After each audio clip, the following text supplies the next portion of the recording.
हुआ मारुति? क्या विचार कर रहे हो? मैं ये विचार कर रहा था कि जब भी मारुति ऐसी परिस्थिति में होता है, आप सदैव मारुति की रक्षा करने के लिए वहाँ प्रकट हो जाते हैं।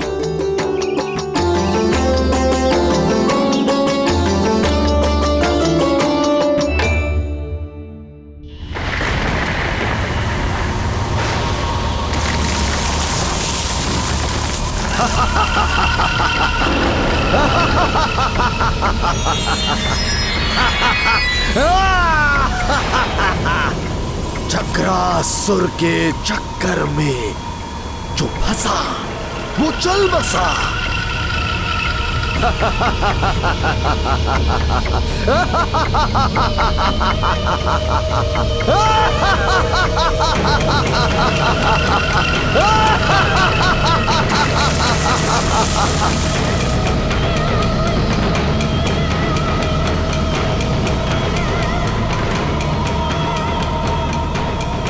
कोई नहीं आएगा तुम्हारी रक्षा करने,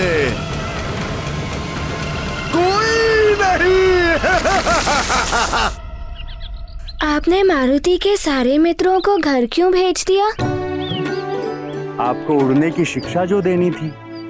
एकांत साधना ही सर्वोत्तम साधना होती है वत्स, और इसके लिए एकाग्रता अनिवार्य होती है। देव, आज से आप मारुति के गुरु भी हैं। और गुरुदेव तो पिता के समान होते हैं ना? तो आप आज्ञा दीजिए कि मारुति को क्या करना होगा। मारुति, उड़ने का कौशल कोई साधारण ज्ञान की भांति नहीं है। ये एक साधना है पुत्र, और इसको सिद्ध करने के लिए इसके नियमों का कड़ाई से पालन करना होगा। मारुति आपकी हर आज्ञा का पालन करेगा। कोई नहीं है इस संसार में जो मुझ मायावी का सामना कर सके।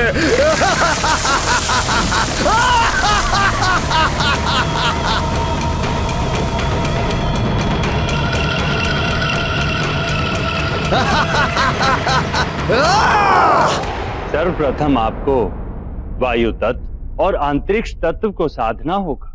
मैं वायु का अधिष्ठाता हूं। मैं आपके मस्तिष्क के माध्यम से आपके देह में वायु तत्व का विस्तार करूंगा।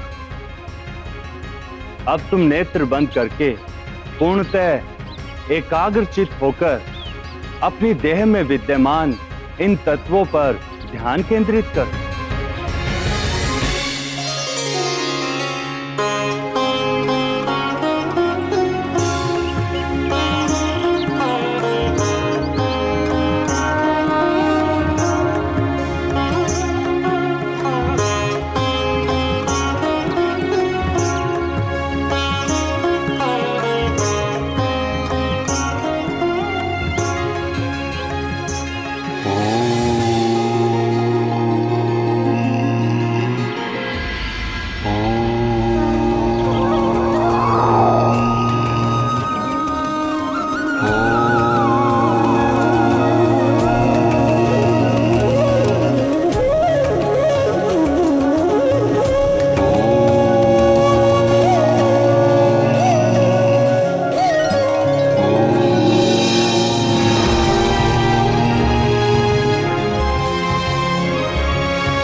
पुनः प्रयास करो पुत्र।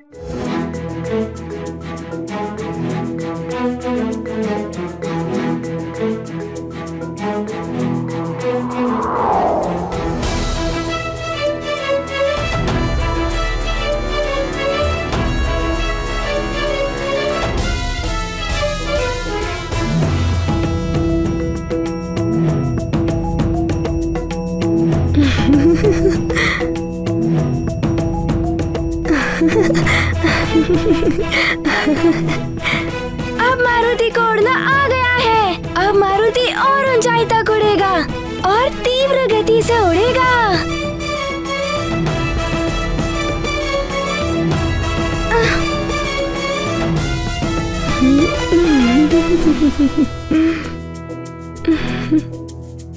रुको मारुति, नीचे आओ।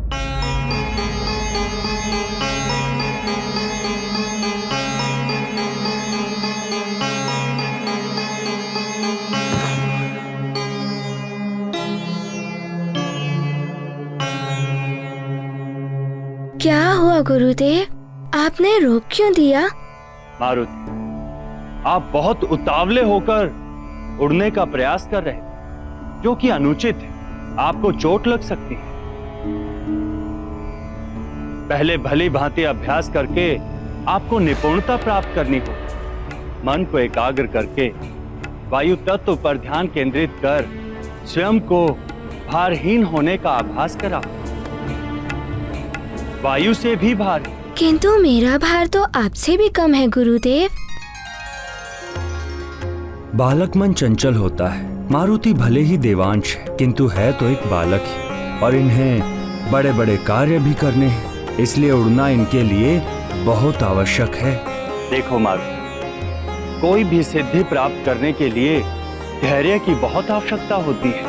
अतः धैर्य से अभ्यास करो। एक ही मूल मंत्र स्मरण रखो।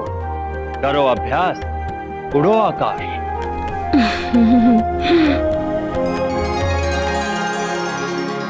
अच्छा, तो आप मारुति को एक अवसर और दीजिए, किंतु आपको एक वचन देना होगा। वचन? कैसा वचन मारुति? यदि मारुति गिरने भी लगे तब भी आप रक्षा करने का प्रयास नहीं करेंगे। मारुति को चोट लग जाए या कुछ भी हो जाए, सारा उत्तरदायित्व मारुति का ही होगा। सोच क्या रहे हो आप?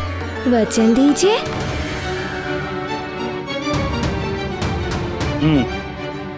वचन देता हूं, किंतु ये गुरु का वचन है। स्मरण रहे, गुरु वचन।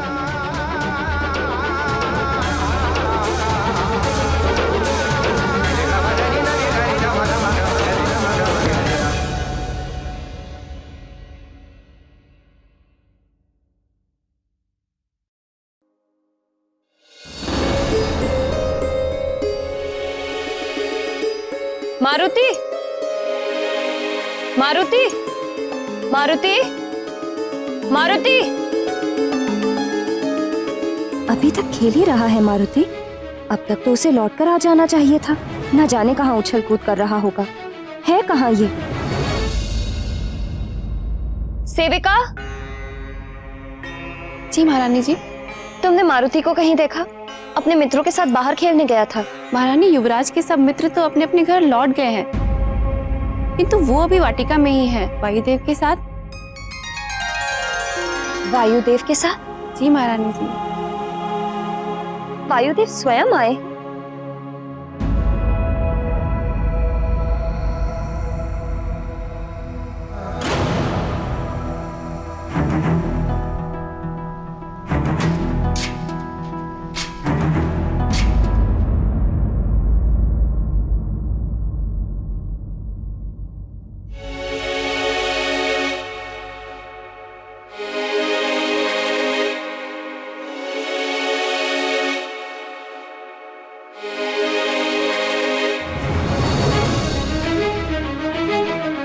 ये मारुति क्या कर रहा है?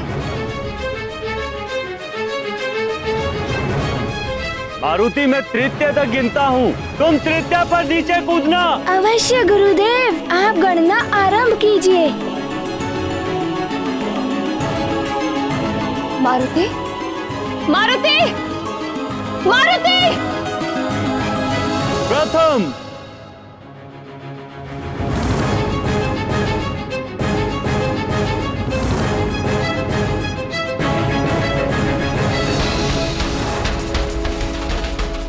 द्वितीय,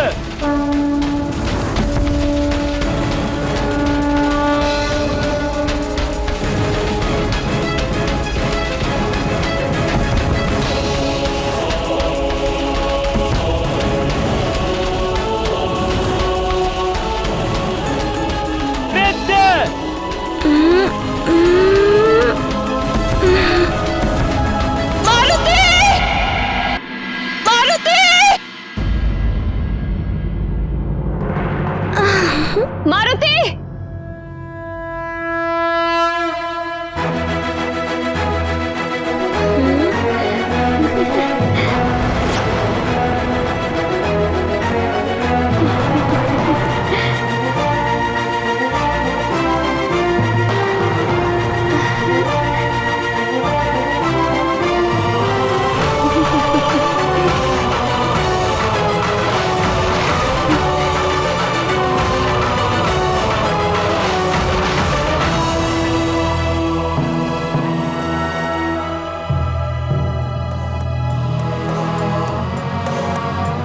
अरे माँ,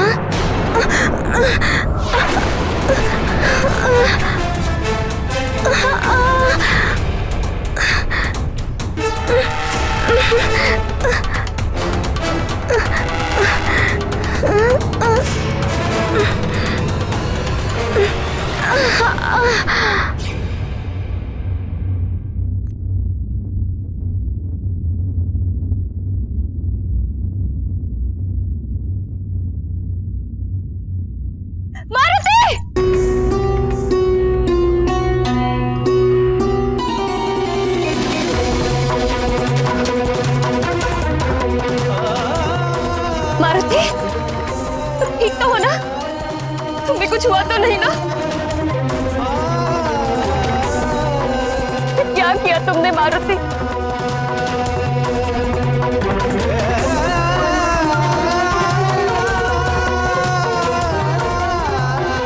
इतनी ऊंचाई से क्यों कूदे?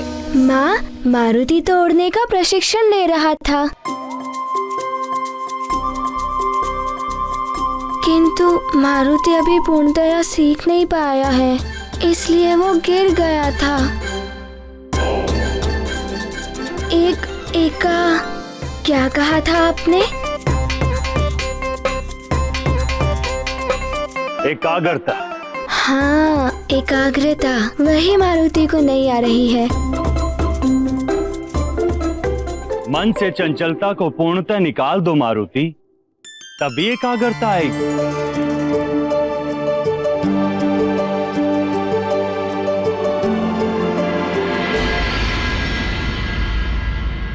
मारुति, तुम्हें कोई प्रशिक्षण नहीं लेना है।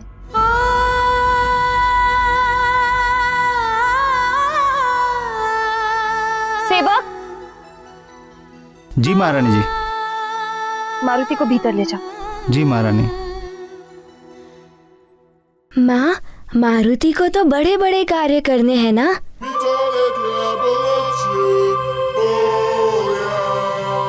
इसीलिए मारुति को तोड़ना सीखना ही होगा। तुम बड़े हो जाओगे तब सीखना, अभी चलो।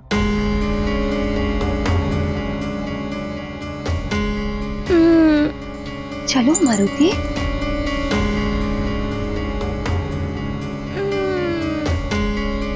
मारुति, आज के लिए इतना प्रशिक्षण पर्याप्त है पुत्र। माँ की आज्ञा का पालन करो और भीतर जाओ।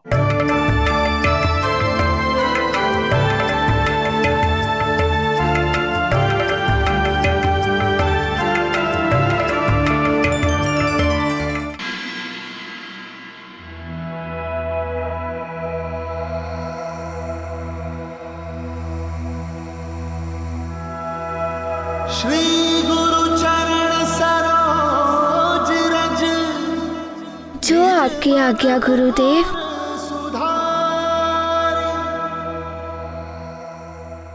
स्मरण रहे पुत्र, कभी भी कहीं भी विजय पानी हो तो अपने मन को शांत रखना अनिवार्य होता है। यदि मन पर नियंत्रण ना हो तो हाथ में आई हुई विजय भी पराजय में परिवर्तित हो जाती है।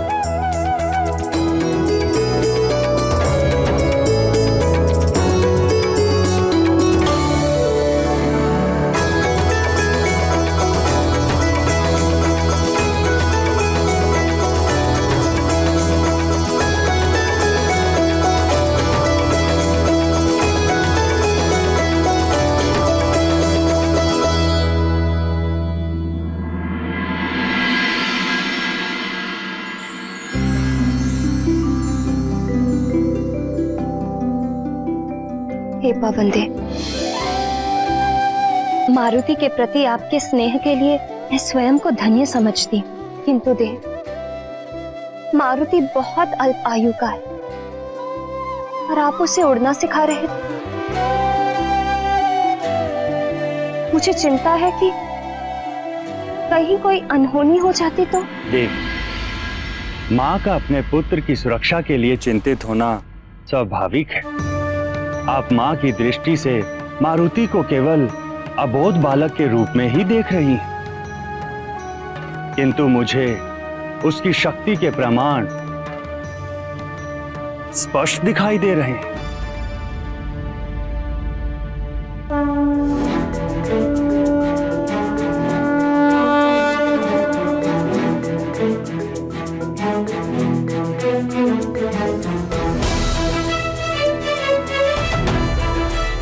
देवी, मारुति अन्य बालकों की भांति कोई साधारण बालक नहीं है।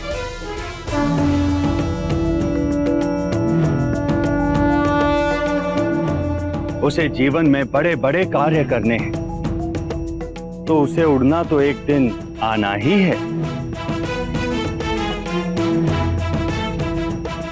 माँ का हृदय बहुत कोमल होता है देव, वो पिता के समान कठोर कभी हो ही नहीं सकता। माँ उसे सदा अपने आंचल में छुपाकर रखना चाहती है। देवी, शिशु भी चलना तभी सीखता है जब वो बार बार गिरता है। यदि गिरने के भय से माँ उसे अपने आंचल में ही रखेगी तो वो कभी चलना नहीं सीख पाएगा।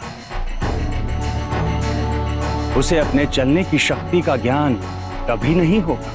मारुति को भी स्वयं की शक्ति से परिचित होना आवश्यक है।